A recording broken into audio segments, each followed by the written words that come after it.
Hey everybody, this is a quick video in case you have a Hologram Electronics Microcosm looper and pedal and you need to do a hard reset to the factory default settings on it.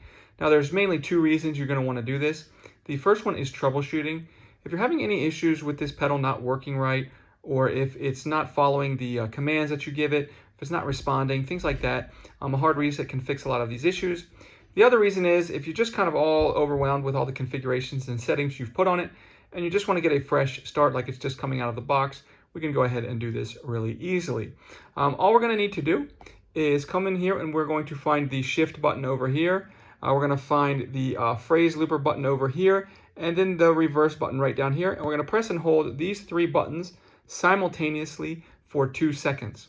After we hold those buttons for 2 seconds, all of these indicator lights here will pulse in red, indicating that it has received the request to reset.